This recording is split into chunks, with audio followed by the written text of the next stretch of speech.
Bueno, hasta ahora saludamos con Juan Fernando Velasco, el nuevo ministro de la Cultura. Buenos días, Juanfer. Gracias, querida. ¿Cómo te va? Bien, gracias. Bueno, te preguntaba hace un momento si ya te sentaste en el sillón ministerial. Me senté, sí, y... ¿Qué tal?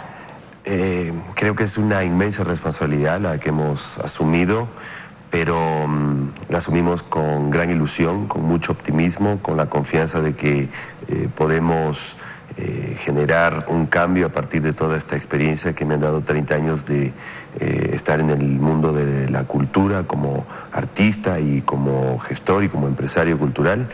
Y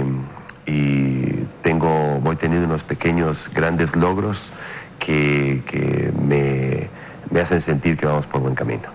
¿Cuáles son tus proyectos? ¿Cuáles son los planes? ¿Qué es la cultura para ti? ¿Hacia dónde vas a apuntar?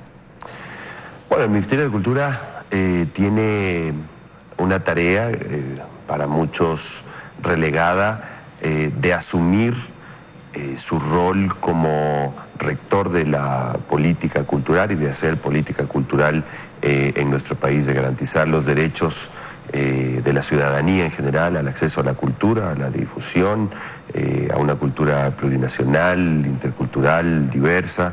Es un ministerio coordinador que tiene una cantidad inmensa de instituciones adscritas, entre las que están los 24 núcleos de la Casa de la Cultura, están las 4 orquestas sinfónicas, está la Compañía Nacional de Danza, están los museos, está la Biblioteca Nacional, el Archivo Histórico, etc. Y yo vengo del lado en el que cuando se habla de la cultura, de los patrimonios intangibles, de nuestra música, del arte, yo pienso siempre que detrás de esto hay seres humanos, hay creadores, hay artistas, hay gestores, hay personal de apoyo, gente que hoy por hoy encuentra muy difícil el camino, que hay poco trabajo, que tiene hijos que van a la escuela a los que les cuesta resolver el día a día, que no tienen seguro social. Entonces, siendo coherente también de dónde vengo, no podemos dejar de tener muy en claro y como una meta de este ministerio el garantizar mejores días para todo el sector cultural, ¿no? Bueno, quizás en un país que no ha tenido, que es extraordinariamente rico culturalmente hablando, que tiene mucho talento, que tiene mucha gente talentosa, como tú, por ejemplo, pero que como no existe una política realmente de impulso y de desarrollo, de posicionamiento ni siquiera de la cultura, pasan estas cosas. Que por ejemplo tienes personas que se dedican a la música toda la vida, que nos dan grandes glorias, nos dan grandes alegrías, pero que mueren en absoluta pobreza sin ninguna protección. Tienes por otro lado, en esto también están todos los productores audiovisuales, también pelean por eso, pero trabajamos mucho freelance. Así es. Sí, es nuestra naturaleza trabajar freelance, sin dependencia, pero no tenemos ninguna seguridad tampoco de asegurarnos unos días buenos en la vejez. Pero no debemos empezar por esto. O sea, por primero tener una política cultural que explote, en el buen sentido de la palabra, toda la riqueza que tenemos, para que de esa misma riqueza surjan las oportunidades que necesitamos para poder vivir en mejores condiciones y llegar a una tercera edad también en mejores condiciones. Porque si empezamos como atendiendo estas pequeñas necesidades, quizás las emergencias sí son necesarias, pero si empezamos atendiendo las consecuencias y no ir a las causas, ¿no terminaremos no haciendo nada? Sí, hay que pensar integralmente, efectivamente, y ahí para generar esta política cultural la herramienta, la mejor aliada que tenemos es la ley. Una ley de cultura que está publicada hace más de 2 años y que en mucha de su extensión no se cumple, no está normada. Y son desde las instituciones del Estado y desde estos ajustes que vamos a garantizar oportunidades y trabajo para el sector. Hay muchas cosas que se pueden lograr solamente con normar cosas que ya están en la ley, generar posibilidades que tienen que ver con acceso no solamente desde la perspectiva de un Estado paternalista brindando fondos concursables, sino generando, por ejemplo, el respeto a los derechos, ¿no? Los creadores que viven de lo que del programa que hicieron, del invento, de la canción, del libro, que tengan la protección del Estado, porque si esos creadores no tienen esa protección, no van si uno no recibe una remuneración por su trabajo, es difícil que uno quiera dedicarse a hacer eso, o que se convierta en alguien muy bueno en esa actividad. Y la ley, como digo, es un instrumento que norma muchísimas cosas y que permiten construir una institucionalidad que no sea simplemente pequeñas dosis de inyección de dinero que finalmente no se convierte en un capital semilla y que no constituyen seguridad para el resto de los años. Dentro de estos 2 años que quedan de este gobierno, ¿cuál será tu principal objetivo? Es decir, ¿cuál será el legado que tú dejes en materia cultural?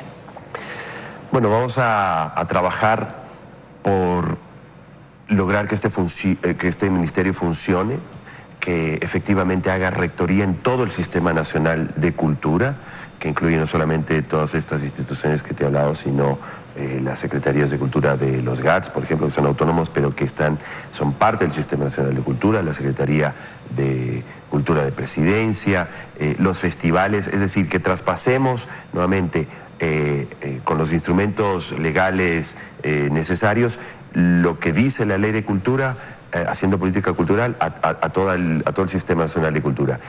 Y vamos a trabajar fuertemente en el tema de economía naranja. O sea, creo que ese es el mayor aporte que le podemos dar con la experiencia que tenemos. ¿Qué quiere decir eso? ¿Cómo funciona la economía naranja? Quiere en decir materia cultural. Construir las posibilidades para que todo el sector cultural, todas las industrias culturales, esto que se llama la economía naranja, digamos, empieza a tomar vuelo. Tenemos el ejemplo de Colombia, que es tal vez el campeón de la región con respecto a la economía naranja, y estamos construyendo un plan que tiene que ver con reducción del peso impositivo, con incentivos tributarios, acercar la la empresa privada a la cultura mediante fórmulas y procedimientos que no necesitamos ni inventarlos, sino solamente entenderlos y aplicarlos para nuestro país, en donde a través de incentivos tributarios se genere recursos para el sector cultural, normando desde la ley. He dado un ejemplo que es muy claro. Hay un artículo en la ley que dice que todo el Sistema Nacional de Cultura, con el dinero público que invierte en arte y cultura, entretenimiento, etcétera, debe compensarlo entre artistas ecuatorianos y artistas internacionales. Solamente los GATS, los municipios, en el 2017 invirtieron $55 millones en este rubro, de los cuales menos del 7% fueron para artistas ecuatorianos. Esto es dinero que se nos va, es dinero que podría estar en artistas, en gestores ecuatorianos y en todo su entorno, no solamente músicos, bailarines, actores, presentadores, títeres, claro, sino toda la estructura alrededor de esto. Son familias ecuatorianas que podrían haber recibido este dinero y reinvertirlo acá. Es generar, dinamizar esta economía en torno a la cultura. Y eso realmente generaría muchísimas oportunidades para poder desarrollar, digamos, todo y conocer, ¿no? Dar a conocer todo ese talento que hay en nuestro país. Pero también es un reto, porque también tú dijiste hace un momento que no podemos seguir fomentando este Estado paternalista, que por ser ecuatorianos entonces nos da una manito, nos da unos recursos y nos da estas oportunidades, entre comillas. Sí, como artistas, como gestores de cultura, no mejoramos también nuestras propuestas, no competimos también con estas ofertas a nivel internacional que hay, que gustan al público, sí. Entonces también será plata botada. Claro, lo que pasa es que es un círculo vicioso. Si no hay oportunidades de trabajo, es muy difícil que la industria se vuelva competitiva. Hay que aclarar, y esto a veces en el imaginario de la gente es necesario construirlo, todas las industrias ecuatorianas están protegidas. Todas, absolutamente todas, tienen protección del Estado. Uno no puede importar flores de otro país sin pagar aranceles porque pues hay una industria ecuatoriana que está protegida. Lo mismo sucede con la industria automotriz o textil, etcétera, etcétera. La industria de las industrias culturales tal vez son las más desprotegidas. No hay una restricción para que vengan, por ejemplo, artistas extranjeros con respecto a artistas nacionales. Eso en ninguna otra industria ecuatoriana sucede. Entonces, el tema de los incentivos finalmente es reconocer el aporte que puede generar este crecimiento de las industrias, no como un subsidio que nunca va a ser reembolsable para el Estado, sino como una inversión. En este momento, por ejemplo, esta economía naranja en Colombia ya superó su aporte al PIB al café, por ejemplo, en la industria del café.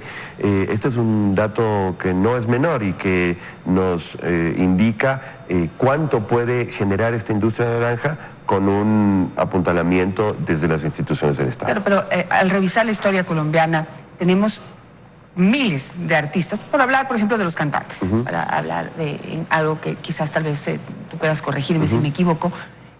Al hablar de los cantantes, o sea, si miramos la historia, hay miles de cantantes que han pasado por los escenarios colombianos y, digamos, si hacemos números, tal vez la mayoría se han quemado en el camino. Otros, en cambio, gracias a la calidad, gracias a su creatividad, gracias a su talento, a su carisma, muchas cosas que implican que un artista pegue en el público, ellos han sobrevivido en el tiempo y han seguido no solamente mejorando su oferta para su país, sino que se convirtieron ya en un producto de exportación. Es decir, a lo que voy es que le tengo un poco de temor a eso del proteccionismo, porque tal vez eso acomoda a la gente, a las industrias, incluida esta nueva industria que estaríamos intentando generar.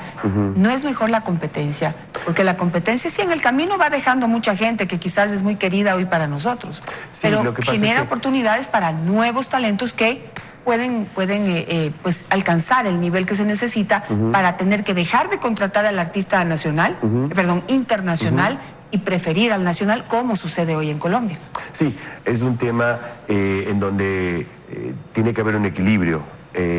No es un proteccionismo, sino es generar oportunidades. Piensa tú, Janet, que desde el sector cultural nosotros estamos librando luchas que en otros sectores se ganaron hace muchísimos años, como por ejemplo el acceso a la seguridad social.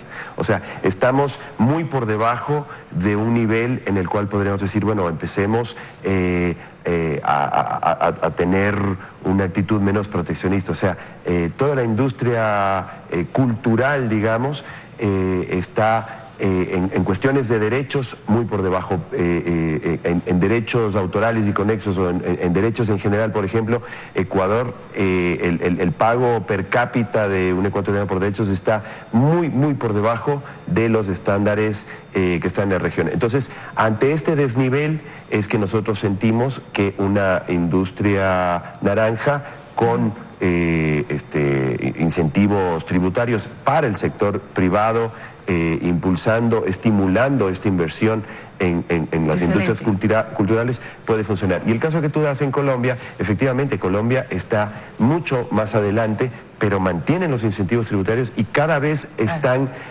más impulsados. Es decir, la lógica de que no hay que proteger la industria porque así compiten, en Colombia está demostrado que mientras mejor es esa oferta que tienen, es el país que más, el BID, por ejemplo, le ha apostado en préstamos para desarrollar esta industria naranja precisamente, y los incentivos tributarios son de los más interesantes que hay en la región. O sea, sigue habiendo esa misma política. Hay una diferencia, pero abismal, entre incentivos tributarios para dirigirlos hacia el desarrollo de la industria y proteccionismo. Pero yo creo que rescato de lo que tú estás diciendo, que para poder competir en igualdad de condiciones, primero tenemos que igualar las condiciones de los trabajadores de la cultura con el resto de trabajadores del Ecuador y el mundo. Ahí hay una desventaja. Entonces quizá debemos igualar ahí para luego exigir calidad y competencia. Bueno, bastantísimo trabajo. Sí, así es. Te extrañaremos en los escenarios. Ojalá de cuando en cuando puedas dejarnos escuchar tu voz y esas emociones que proyectas. Y te deseo la mejor de las suertes. Gracias. Que te vaya súper bien por ti y por los artistas ecuatorianos y por la cultura en general. Que así sea. Muchas gracias, Janet. Gracias, Juan. Bueno, es tiempo de una nueva pausa. Ya regresamos. Quédese en Teleamazonas, pero yo me despido de una vez. Nos vemos mañana.